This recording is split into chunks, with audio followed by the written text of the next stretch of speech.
This episode was suggested by DJ Kent. Thank you. Who doesn't love a sentimental favorite, a wholesome story in the Kentucky Derby? It's part of what makes the sport so great. But it can cloud our judgment. So I'm going to try my best to be fair here as I cover the fan favorite in this year's Kentucky Derby. Another day, another Derby profile. Today's episode is on Coal Battle. Let's go! First up, the stats. And these are some of the most impressive looking stats of any Derby horse. 8 starts, 5 victories, and 1 third-place finish, with earnings of $1.1 million. For major races, he has quite a few. He first took the Jean Lafitte, which does not have Derby points, took 10 points in the Springboard Mile, another 10 points for winning the Smarty Jones Stakes, and 50 points when he took the Rebel Stakes, easily his best victory.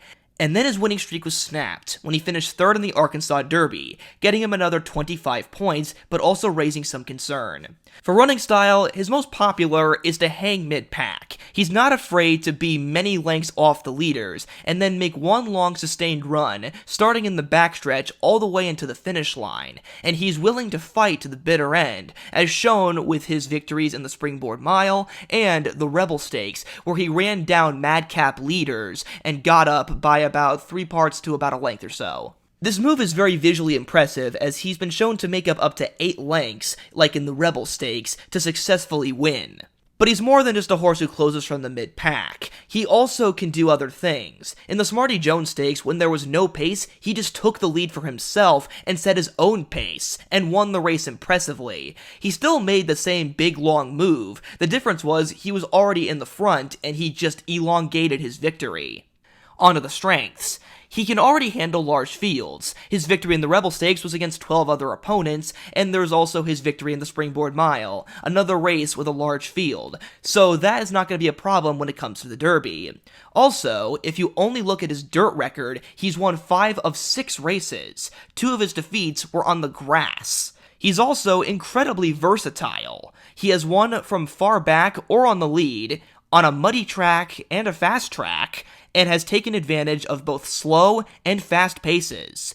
If the pace is slow, he can go to the lead and set the pace himself. If the race is fast, he can prey on the downfall of the front runners. Also, and this is an interesting piece of history, 2 of the last 6 Kentucky Derby winners finished 3rd in the Arkansas Derby before they won the Kentucky Derby.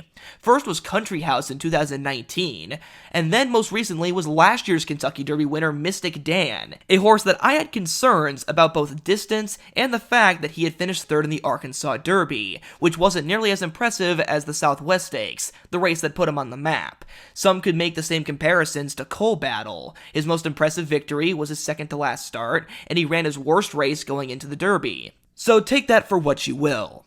On to weaknesses, there still are the same concerns similar to Mystic Dan last year. Coal Battle's longest race was 1 mile and a 16th. He is going to have to stretch out by 3/16 of a mile to run in the Kentucky Derby.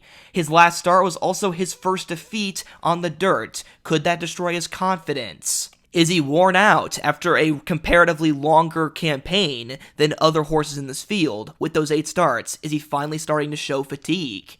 And lastly, he's going to need to improve to win the Kentucky Derby. The Rebel Stakes was by far his best race, but even if he runs back to that, he still is going to have to go even further. Is the Rebel the best that he's got? Has he bounced? Is he done? We're going to have to find out. Overall, I would say that Coal Battle is one of the most consistent and hard-working horses. Remove the sentimentality, he is still a remarkable racehorse, and something that every trainer deserves to have in their barn. He's done a lot of things right, but he's coming in off his lone loss. He will need to improve to win the Kentucky Derby.